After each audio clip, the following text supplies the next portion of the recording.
Alright, hello everyone. Today we're going to be doing a mod review for the Dwellers mod. I'm going through this book right here so you can read all the different pages for the different mobs in this mod. But it's a really, really good mod. Probably my favourite so far. I've actually got a full series now on this playing it in survival with some other mods as well thrown in, but you can basically see that you get a flashlight as well as some settings and the book that I just showed you right there when you spawn in. You'll also notice that there are some VFX settings for the sun as well and the moon, which makes it a little bit more like ominous when you're playing. As you can see right here, you can see the little beams of light and also the fog that appears on the ground as well. You can see the beams of light coming from the moon right there, and it's just very atmospheric, especially when you have the flashlight on as well.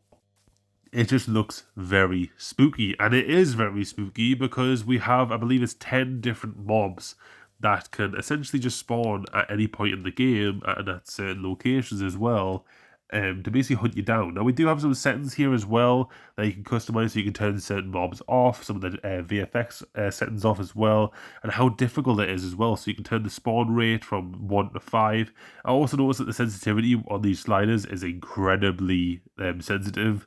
So you have to like scroll it like very slowly, but you can essentially bump up the difficulty all the way to full. There's also a blood moon as well, which basically what that is it basically means that all mobs do more damage, and also the dwellers appear more as well. So you can up the difficulty if you want as well, and the chance for the blood moon to spawn in any normal nighttime. But you'll see right here, we actually get the first jump scare, which is just a little like weird like face thing. There's like loads of faces that pop up, and you'll see quite a few different jump scares like that. Just like not really jump scares, but kind of just like little gimmicky things. There's one where you hear a little block breaking sound nearby, as well as some like thematic music as well that plays like do do do do do do do. That kind of mimics like a heartbeat in some way, which is also incredibly terrifying when it happens because you feel like you're getting chased. But sometimes you will get chased because the mobs do chase you, and they are fast as well. So we're going to go over every single one. We're going to spawn them all in. As you can see right here in the creative inventory, though, when you do kill them, you actually get different things such as goat-man pieces, as well as trophies as well. Now you can use these pieces to essentially craft something called altars, I believe they're called. But we'll get to them in a minute. We're going to show you guys the other blocks that are included, such as this note, as well as some of these other blocks as well. So yeah, I'm just going to place all the different type of blocks that you can actually find. There's like cages, there's different coloured blocks, there's grey, light grey, gravestones, different woods that have like scratch marks on. I believe one of the mobs can actually do that and put scratch marks on things. There's like signs and stuff like that. There's spikes, as you see right here, a little skeleton that can spawn, some teddies. Very creepy stuff, and so it really adds to the atmosphere, all these different things. Also, you can see the shrines that I've got here, so there's one for every type of mob, and if you offer it a emerald or like any type of ore, it'll essentially extend a timer at which that dweller will essentially not come for you. So right now, the villager mimic dweller will be on a rest period for 10 minutes because I gave it this shrine a emerald. Now you can actually craft these. I believe the crafting recipes are all on the website, so you have to go to the website for the dwellers thing, and they'll have all the website, all the crafting recipes there. But yeah, these are pretty cool little like trophies, I guess you could say, because you have to use the trophies you get from killing the mob to actually make the shrine. So you actually have to kill the mobs to do it. So the first mob we're going to go over is the cave dweller. So this one obviously spawns in caves, and it's creepy as hell. To be honest, it's really fucking creepy. It makes obviously loads of noise, and it puts little text things on your screen so you know like you run. We also have the goat man, which basically has a little friend. So the goat man, if you stay around too long, it basically comes attacking you, but then if you try to attack back, then its friend will actually come, which is like a little like sheep character thing, and it basically tries to jump scare you. Now for some reason it wasn't actually spawned here, so I actually had to like spawn it myself. So basically I spawned it right here, and you can see that it kind of jumps towards us here. Now in normal situations it would basically jump in your face and try to jump scare you, because I was flying, it basically just dropped right in front of us. But hopefully that did actually demonstrate it quite well there. We also have the sheep mimic dweller. Now, this one isn't activating because I'm not in survival, so I'm going to actually switch myself to survival to activate it.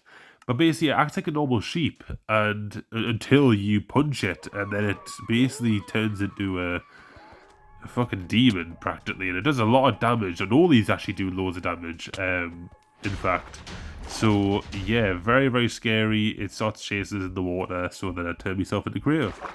Now the next one we have is the man from the fog. This is probably one of the scariest ones because this guy literally just watches you, and he's just fucking spooky. He spawns in with lightning, and yeah, everything turns dark, and he just watches you until the time is right to strike at you when he knows that he's going to kill you. So really really scary, this one. I don't think I've actually came across this guy yet when I've been playing in survival, and so he's probably very difficult to find, but yeah, definitely a very scary one to come across.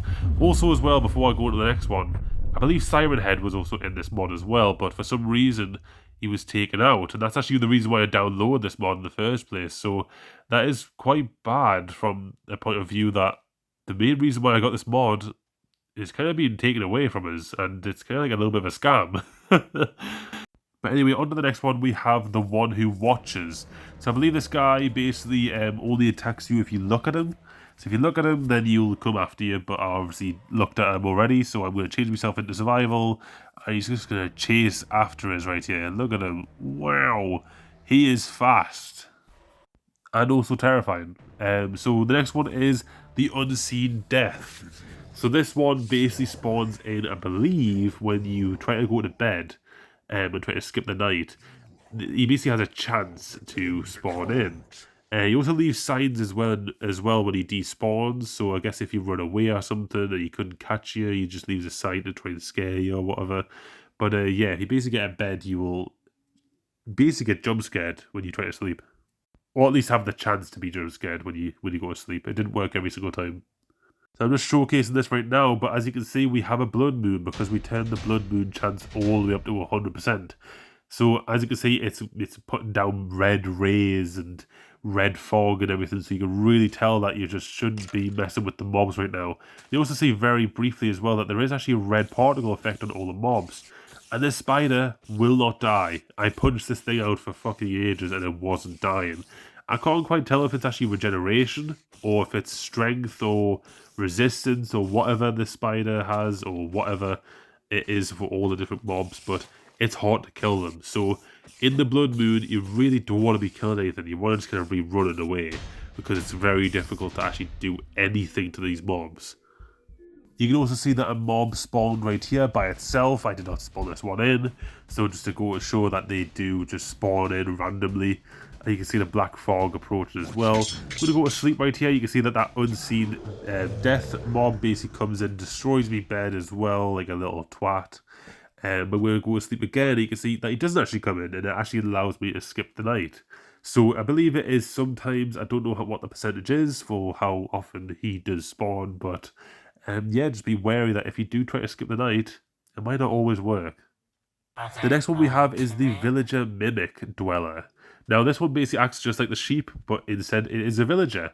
And I think it's really funny as well because he actually says like a load of lines, but it's like kind of like, it sounds like a villager, but it's like not. It's like kind of like AI villager type of thing. And the same thing goes for the wandering trader mimic dweller as well. These both basically mimic villagers, but they say like actual human lines, and so you kind of like go, why are you saying that? And so it's very like suspicious and everything. And then when you obviously do attack them, they just do the exact same as what the sheep did and basically go after you and try to attack you because you found out that they are mimics. But yeah, that's basically it for this mod. Obviously, I would be going over 𝗙𝗂𝘁𝗂 as well, because well, obviously, but it's not the mod anymore. I don't know why that is. But basically, if 𝗙𝗂𝘁𝗂 ever does come in the mod again, I'll go over what he basically does. The more you move around a certain area, he basically detects that, and so you have to be very quiet and like sneak around places. Very similar to the warden in a way. And obviously attacks you and destroys blocks as well to try and actually attack you as well. but there may be some type of copyright or something there that might be the reason why he was taken out. I don't really know, but I think it's a bit scummy, because I thought that this was like an official mod that, like, you know, Siren Head's in it.